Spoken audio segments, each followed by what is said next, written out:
Olá, meus amores, tudo bem com vocês? Eu espero que sim. Estamos iniciando a nossa aula. A nossa aula de hoje será de português e produção de texto, certo? Só que antes de nós iniciarmos a nossa aula, né, lá no nosso livro de português, ele vem dando umas dicas, né, de como trabalhar o socioemocional.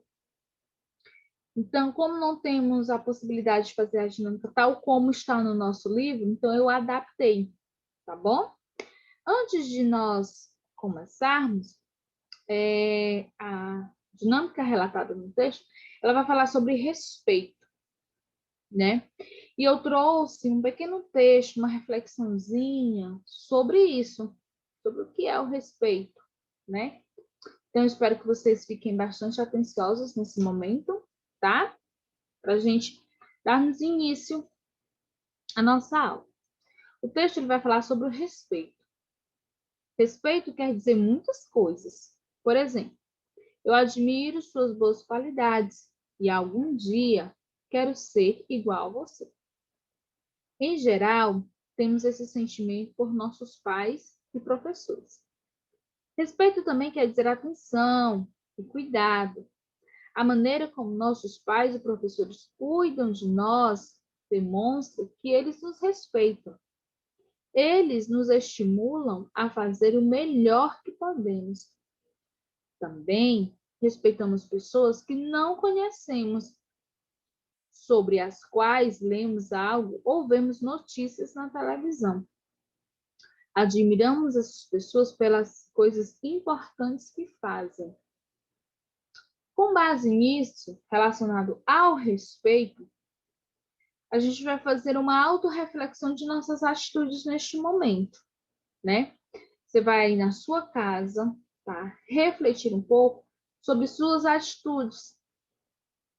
Eu vou citar exemplos e você vai imaginar qual seria a sua atitude de respeito para com aquela atitude. Primeiro, você está andando pela rua e ver um desconhecido levar um tombo. Qual seria a sua atitude de respeito? O que você faria naquele momento? Qual seria o seu gesto de respeito?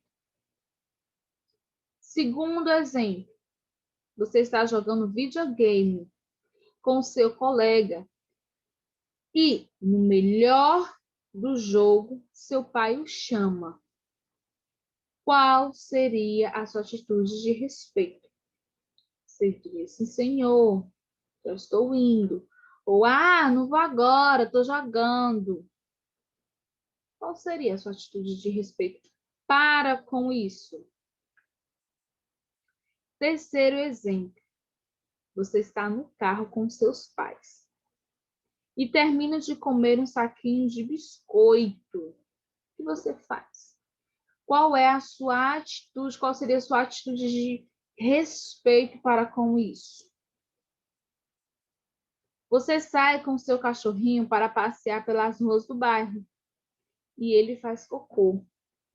Qual é a sua atitude para com isso?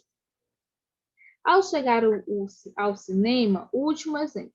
Ao chegar ao cinema, você avista um amigo no começo da fila. Olha aí. Qual seria a sua atitude? Podia pedir para ficar na frente dele? Ou falaria com ele, mas voltaria à sua posição correta? Qual seria a sua atitude? Qual seria a sua atitude de respeito para com isso, né? Esses exemplos foram para a gente fazer uma auto-reflexão de nossos atos, como nós iríamos agir em certas atitudes, tá, gente? Então, isso é para a gente refletir um pouco a importância, né, de termos esse respeito para com as pessoas, né? Então, isso tem a ver com respeito. A gente tem que respeitar as pessoas, independentemente de sua posição, do seu jeito, não importa, né? A gente tem que respeitar. E respeito é algo que se conquista, Eu só posso respeitar os outros, né? Eu só vou ter respeito se eu respeitar os outros, né? Então, se eu não respeito, eu não posso ser respeitado, né? Então, há esse joguinho aí, tá, gente? Então, isso foi para a gente dar um início, né, de nossas reflexões. Com base nisso, lá na página 166, tem um questionáriozinho. Aí tem assim, responda o quanto você gostou de. Aí está se referindo a se nós estivéssemos presencialmente, né, gente? Infelizmente. Que a gente teria que andar em grupo, tá? Essa daí você pode até deixar em branco, né? Mas vamos imaginar aqui, se nós estivéssemos em grupo, agora dentro de sala de aula, né? Aí, andar pelos grupos, né? Muito pouco ou nada, né? Então, você gostou muito pouco ou nada. Se você estivesse agora com seus colegas dentro de sala de aula, você vai imaginar assim, tá? Se você tivesse um momento com seu colega de sala, que é que você iria gostar muito pouco ou nada, tá? Do assunto que foi tratado agora, da reflexão, né? Você gostou muito pouco ou nada? Ao ver os seus colegas, se você tivesse a oportunidade de ver os seus colegas nesse momento, você iria gostar muito pouco ou nada? Tocar a mão do seu colega, se nesse momento você pudesse tocar no seu colega, né? Em qual momento você se sentiu mais confortável, né? Você gostou no momento em que eu estava lendo o texto, né? Quando falava ou quando ouvia. O que você sente quando suas escolhas não são respeitadas? Quando você vê que as suas atitudes, que você não está sendo respeitado pelas pessoas, né? Qual é a carinha que você fica? Aí vocês vão escrever uma frase, né, que demonstre respeito e o que você gostaria de ouvir, tá? Isso é só um pequeno questionário de como, né, poderíamos nos tratar uns com os outros, tá? Agora a gente vai para o nosso assunto mesmo, tá? E é o nosso assunto de hoje. Quero que vocês peguem o livro de vocês de português. Enquanto você está pegando o seu livro de português, eu vou estar compartilhando o slide.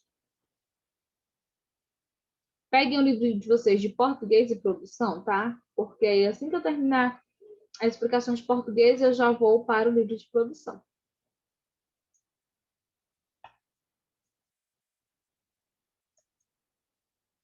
A nossa aula de português de hoje, com a data do dia 7/6, a gente vai falar sobre ortografia. E na nossa ortografia de hoje, a gente vai estar trabalhando palavras que são escritas com essa e essa, tá? Então, a gente vai estar trabalhando com essas duas, tá? As duas palavrinhas aí, tá? Então, vamos lá. Coloquei aqui um texto para a gente lermos antes de iniciarmos o nosso assunto. Eu queria que vocês tivessem bastante atenção, tá? Ao lermos esse texto.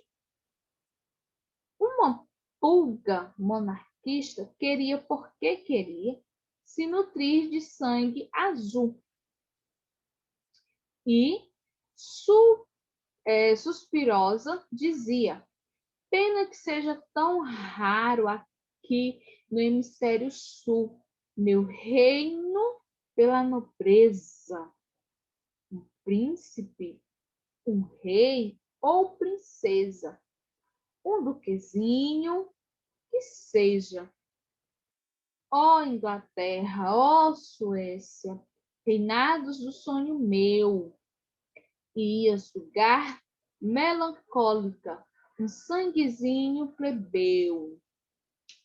Observaram bem as palavras? Pronto.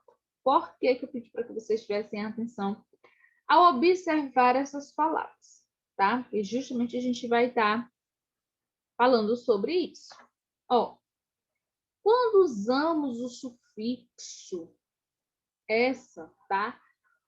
Para formar o feminino de adjetivo pátrios. Então, toda vez que vamos formar adjetivo pátrios, nós usamos esse sufixo, tá? Esa, tá? Então, a gente está formando aí adjetivo pátrios, a gente vai usar esse sufixo. Olha os exemplos. Japonês, japonesa. Chinês, chinesa. Então, a gente está formando, né, adjetivo pátrios. Então, quando formamos adjetivo pátrios, nós usamos esse sufixo.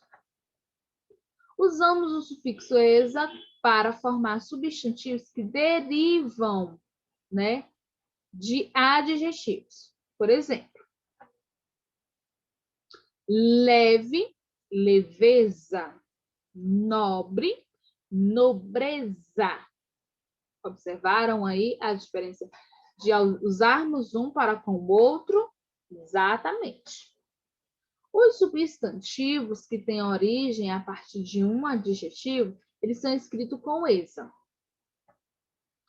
Já os adjetivos femininos, que indicam lugar de origem e títulos de empresa, são escritos com esa.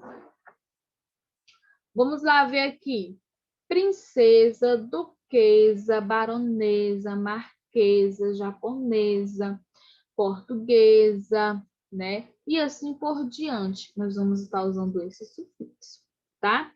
Agora vamos aqui nesses adjetivos: beleza, esperteza, fraqueza, frieza, tristeza, firmeza.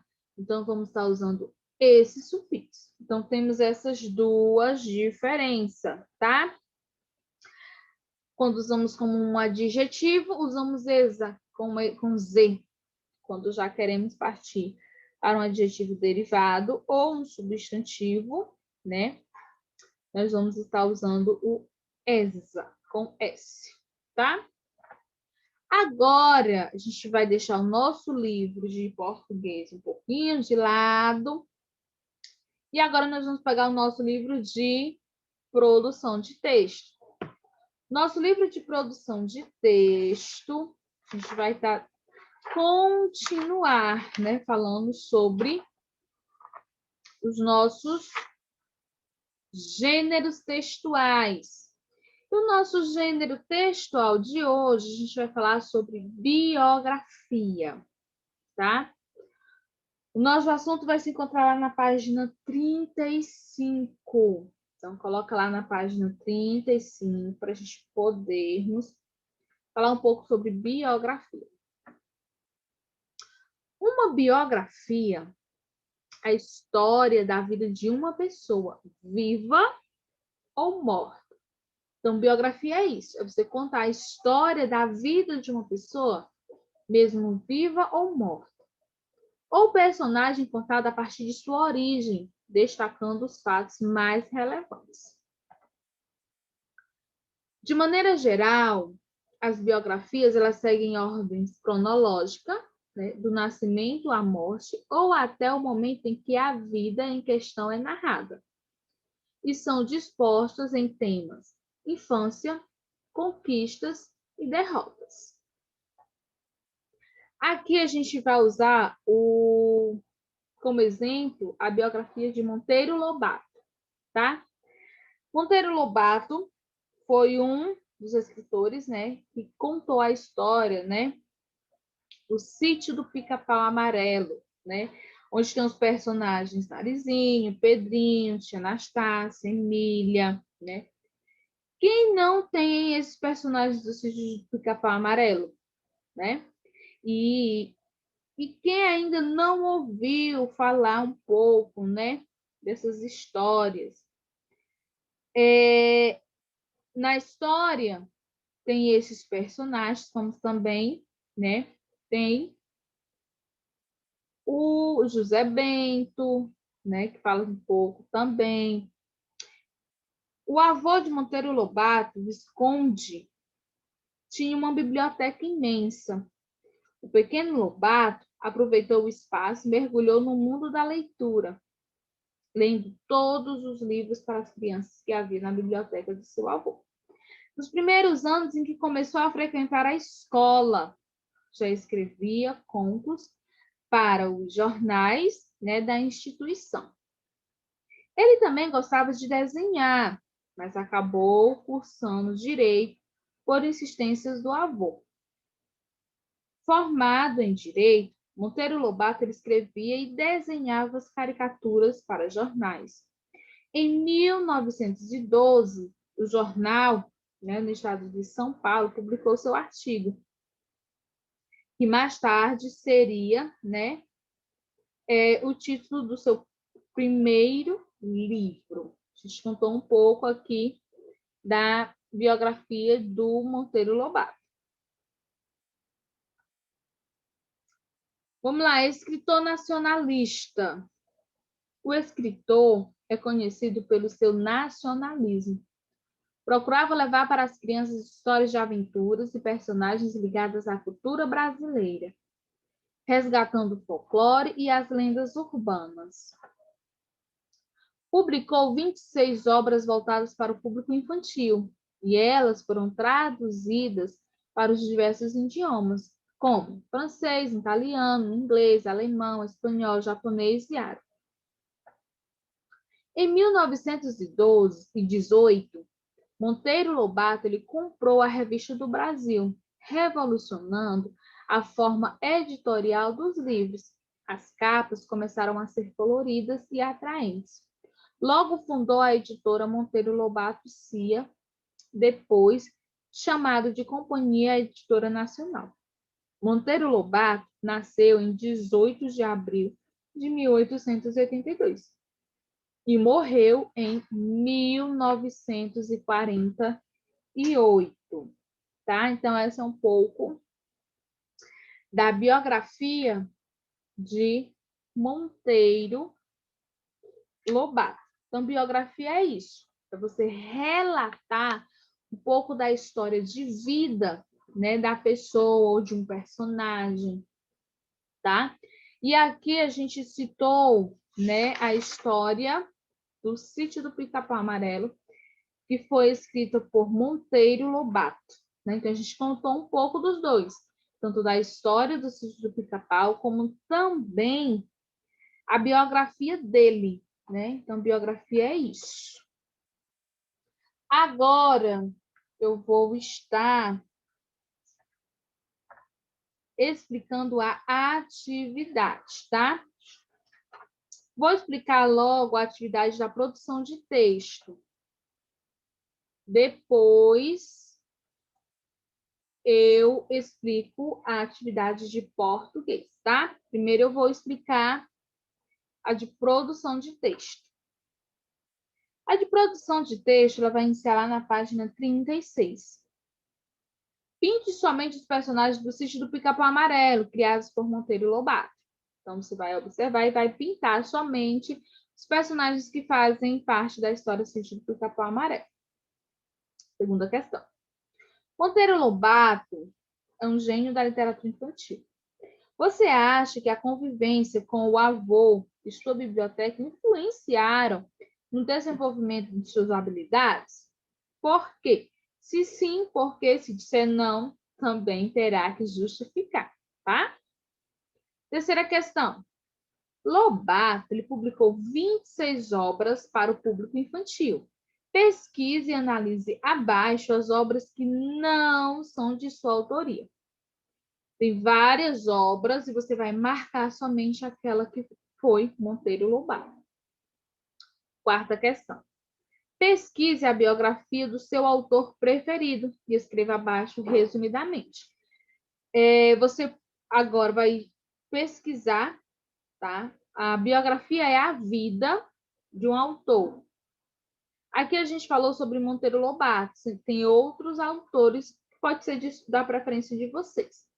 Então, vocês vão escolher e vai resumir um pouco da biografia desse autor e escrever aqui nesse espaço. Na página 38, escreva sua autobiografia. Agora é sua vez. Comece pela data de seu nascimento, você vai fazer a sua autobiografia de você, não é de ninguém, é de você mesmo. Você vai começar falando a data de seu nascimento, depois vai escrever sobre os acontecimentos que marcaram a sua vida até aqui. Então, até hoje, o que aconteceu na sua vida que lhe marcou e você nunca mais esqueceu, tá? Essas são as atividades de produção de texto. Agora, eu vou explicar a de português, tá? A de português é só a página 163, tá? Só é essa página. Na primeira questão, vocês irão completar com os sufixos, tá? Na segunda, vocês vão encontrar palavras no diagrama. No caso, gente, ó, são 6 palavras, tá? Desculpa. 6 palavras com esse sufixo, tá? Na terceira, vocês vão escrever no quadro as palavras encontradas na questão anterior, só que colocando nos lugares corretos, tá? Palavras com esse sufixo, tá? Então, é somente essa questão na página 163, tá? Então, essa foi a nossa aula de hoje, tá? Espero que vocês tenham compreendido, entendido o máximo um pouco do nosso assunto de hoje. Fico aguardando vocês nas nossas próximas aulas. Gente, é muito importante vocês assistirem às aulas e realizarem as atividades, tá? Conto com a presença de vocês nas nossas próximas aulas. Até o nosso próximo encontro.